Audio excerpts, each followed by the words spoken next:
नमस्कार विद्यार्थी मित्रांनो, आपले इंग्लिश स्पीकिंग सिरीज चालू आहे.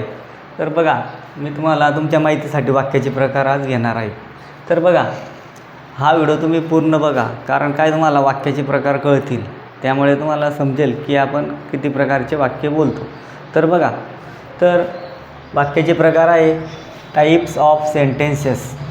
टाईप्स ऑफ सेंटेन्सेस, टाईप्स म्हणजे प्रकार, ऑफ म्हणजे चाचीचे, सेंटेन्सेस म्हणजे प्रकार, वाक्याचे प्रकार. तर बघा, वाक्यांचे प्रकार किती आहे. तर पहिला आहे ॲसर्टिव्ह सेंटेन्स, म्हणजेच त्याला सिमिलर वर्ड काय, स्टेटमेंट. ॲसर्टिव्ह सेंटेन्स म्हणजेच काय, विधानात्मक वाक्य म्हणजे स्टेटमेंट सेंटेन्स. त्याला ॲसर्टिव्हला similar word statement. Assertive sentence or statement sentence म्हणजे विधानार्थी वाक्य. आपण जेव्हा एखादी सरळ विधान करतो, रोहन निबंध लिही, बरोबर आहे. Rohan writes essay and essay. Rohan writes and essay, हे रोहनला आपण काहीतरी करायला सांगितलं. बघा, तसंच he is writing a letter. तो पत्र लिहित आहे म्हणजे काहीतरी करत आहे. हे काय आहे, सरळ विधान आहे. याच्यातून आपल्याला कळतं की तो काय करत आहे. त्याच पद्धतीने शी इज हॅप्पी, ती आनंदी आहे. ती आनंदी आहे, ती आनंदी आहे. याच्यातून आपल्याला काहीतरी कळतं की ते आनंदी आहे. आय टीच इंग्लिश, मी इंग्रजी शिकवतो. म्हणजे याच्यातून काहीतरी कळतं की बा मी इंग्रजी शिकवतो, म्हणजे सरळ केलेलं विधान. ते कसं असतं, सब्जेक्टने सुरू झालेलं असतं, कर्त्याने सुरू झालेलं वाक्य नेहमी कसं असतं, ॲसर्टिव्ह सेंटेन्स असतं. आलं लक्षामध्ये. म्हणजे कर्ताने सुरू झालेलं क्रियापद. बघा, इथे करता आहे, शी करता आहे, आय करता आहे, म्हणजे कर्त्याने सुरू झालेलं वाक्य हे विधानात्मक वाक्य असतं. आणि शेवटी काय असतो, शेवटी असतो फुल स्टॉप म्हणजे पूर्णविराम असतो शेवटी. बघा, कर्ता क्रियापद, मुख्य क्रियापद, कर्ता क्रियापद नाऊन, कर्ता क्रियापद, मुख्य क्रियापद नाऊन, अशा पद्धतीने हे स्ट्रक्चर असतं कर्त्याने सुरू झालेलं. दुसरा प्रकार आहे इंट्रोगेटिव्ह सेंटेन्स. इंट्रोगेटिव्ह सेंटेन्स म्हणजेच काय, प्रश्नार्थी वाक्य. म्हणजेच इंट्रोगेटिव्ह सेंटेन्स म्हणजेच प्रश्नार्थी वाक्य. त्याला सिमिलर वर्ड काय आहे, question sentence. Interrogative sentence or question sentence हे कसं असतं, प्रश्नार्थी वाक्य असतं. म्हणजे ज्या वाक्यातून उत्तराची अपेक्षा असते त्यालाच काय म्हणतात, प्रश्नार्थी वाक्य. आणि याची ओळख कशी असते, वाक्याच्या शेवटी प्रश्नचिन्ह असतो. बघा, हे प्रश्नचिन्ह आहे. वाक्याच्या शेवटी काय आहे, प्रश्नचिन्ह. म्हणजे ज्या वाक्याच्या शेवटी प्रश्नचिन्ह असतं ते काय असतं, प्रश्नार्थी वाक्य असतं. आणि ज्या वाक्यातून आपल्याला उत्तराची अपेक्षा असते त्याला काय म्हणतात, प्रश्नार्थी वाक्य. मग असं वाक्य कशाने सुरुवात झालेलं असतं, बघा, वेअर म्हणजे डब्ल्यू एस वर्डने सुरू झालेलं असतं. आर म्हणजे हेल्पिंग वर्डनेस म्हणजे टू बीच्या रूपांनी सुरू झालेलं असतं. टू बीच्या रूपांनी, टू डूच्या रूपांनी, टू हॅवच्या रूपांनी आणि सहाय्यकारी क्रियापदांनी सुरू झालेलं वाक्य कसं असतं, हे प्रश्नार्थी वाक्य असतं. आणि ज्या प्रश्नातून काहीतरी उत्तराची अपेक्षा असते ते प्रश्नार्थी वाक्य असतं. आणि साधं सरळ जे प्रश्नचिन्ह असतं शेवटी, त्यातून आपल्याला कळतं की हे प्रश्नार्थी वाक्य आहेत. त्याची ओळख आलं लक्षामध्ये. आणि तुम्हाला टू बी, टू डूचे रूप पाहायचे असतील, टू बीचे रूप, टू डीचे रूप, टू हॅवचे रूप, तर आपण अगोदर व्हिडिओ बनवलेला आहे, तो पूर्ण बघून घ्या. त्यामुळे तुम्हाला त्याचा अर्थ पण कळेल. आणि तुम्हाला इंग्रजीमध्ये बोलण्यासाठी, काळामध्ये वापर करण्यासाठी कसा करतात, म्हणजे टू डूचे रूप सर्व कळून जातात. टू बीचे, टू डूचे, टू हॅवचे रूप तुम्हाला कळतील की कोणत्या प्रकारचे आहेत. तर मी एक व्हिडिओ बनवलेला आहे टू बीच्या, टू डूच्या आणि टू हॅवच्या रूपांवर, तो पूर्ण बघून घ्या, अर्थासहित बनवलेला आहे. तर बघा, तिसरा, आता आपण पाहिले दोन प्रकार, आता तिसरा प्रकार बघा. तिसरा प्रकार आहे वाक्याचा इम्पेरेटिव्ह सेंटेन्स. इम्पेरेटिव्ह सेंटेन्स म्हणजेच काय, आज्ञार्थी वाक्य. म्हणजे अशा वाक्यातून आज्ञा केलेली असते, काहीतरी करायचं सांगितलेलं असतं. बघा, यालाच ऑर कमांड सेंटेन्स म्हणतात. कमांड म्हणजेच काय, आज्ञा देणे. म्हणजेच इम्पेरेटिव्ह सेंटेन्स म्हणजे आज्ञार्थी वाक्य, ऑर कमांड सेंटेन्स म्हणजेच काय, आज्ञार्थी वाक्य. मी तुम्हाला वाक्याचे प्रकार ॲसर्टिव्ह सेंटेन्स आणि त्याला सिमिलर स्टेटमेंट सेंटेन्ससुद्धा म्हणतात. म्हणजे तुमचं गोंधळ दूर झालेलं आहे. तुम्हाला जर कधी कोणी म्हटलं की स्टेटमेंट सेंटेन्स, तर समजून जायचं ॲसर्टिव्ह सेंटेन्स, विधानात्मक वाक्य.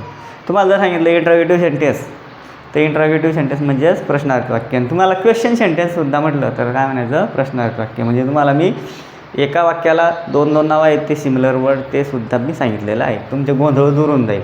बघा, इम्पेरेटिव्ह सेंटेन्स म्हणजेच काय, आज्ञार्थी वाक्य. त्याला सिमिलर वर्ड कमांड सेंटेन्स म्हणजेच काय, आज्ञार्थी वाक्य. विद्यार्थी मित्रांनो, तुम्हाला कोणी बी सांगितलं इम्पेरेटिव्ह सेंटेन्स आणि कमांड सेंटेन्स म्हणजेच आज्ञार्थी वाक्य असतात. आणि ते वाक्याची सुरुवात क्रियापदाने झालेली असते.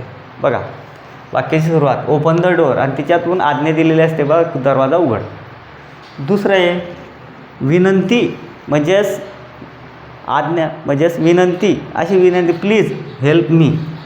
म्हणजेच एखादी व्यक्ती असेल मोठी आपल्यापेक्षा, प्लीज म्हणजे विनंतीपूर्वक आज्ञा, प्लीज हेल्प मी, मला मदत कर, म्हणजे कृपया मला मदत कर, विनंतीपूर्वक आज्ञा आहे. बघा, प्लीजने सुरू झालेलं वाक्य आणि नंतर व्हर्ब आहेच, म्हणजे असं वाक्यसुद्धा कसं असतं, इम्पेरेटिव्ह म्हणजेच काय, कमांड सेंटेन्स. दुसरं, let's go to the school म्हणजे आपण शाळेत जाऊया, आपण काय करूया, शाळेला जाऊया. म्हणजेच काय, लेटने सुरू झालेलं वाक्यसुद्धा आज्ञार्थी असते. लगेच वर म्हणजे आपण शाळेत जाऊया, म्हणजेच आज्ञा म्हणजे लेटने सुरू झालेलं, म्हणजे एक प्रकारे आज्ञाच केलेली त्याने आणि लेटने सुरू झालेली, म्हणजे अशा पद्धतीचं वाक्यसुद्धा काय असतं, आज्ञार्थी वाक्य असतं. बघा, पूर्ण गोंधळ दूर होतील. चौथा प्रकार आहे एक्सक्लामेटरी सेंटेन्स म्हणजेच उद्गारार्थी वाक्य किंवा एक्सक्लामेशन सेंटेन्स म्हणजेच उद्गारार्थी वाक्य. त्याला सिमिलर वर्ड काय, एक्सक्लामेशन सेंटेन्स. अगदी मी प्रत्येक तुम्हाला वाक्याच्या प्रकारचे 2-2 नावं दिलेले आहे, त्याचे ते सिमिलर वर्ड तुम्हाला वापरून मी सांगितलेलं आहे. अगदी तुमचे गोंधळ दूर होईल की एक्सक्लामेटरी सेंटेन्स म्हणजेच एक्सक्लामेशन सेंटेन्स. बघा, wow this is amazing, wow this is amazing, this is amazing. बघा, ह्या उद्गारार्थी वाक्याच्या शेवटी काय असतं, उद्गारार्थी चिन्ह असतं. दरवाजा लावून या वाक्याच्या शेवटी काय असतं, उद्गारार्थी चिन्ह असतं. What a great idea. बघा, व्हॉट अ ग्रेट आयडिया. बघा, शेवटी काय आहे, उद्गारार्थी चिन्ह. What a beautiful day. म्हणजे हे जे एक्सक्लामेटरी सेंटेन्स आहे याच्यातून उत्कट भावना व्यक्त झालेल्या असतात. ज्या वाक्यातून उत्कट भावना व्यक्त झालेल्या असतात त्यालाच काय म्हणतात, मग उद्गारार्थी वाक्य.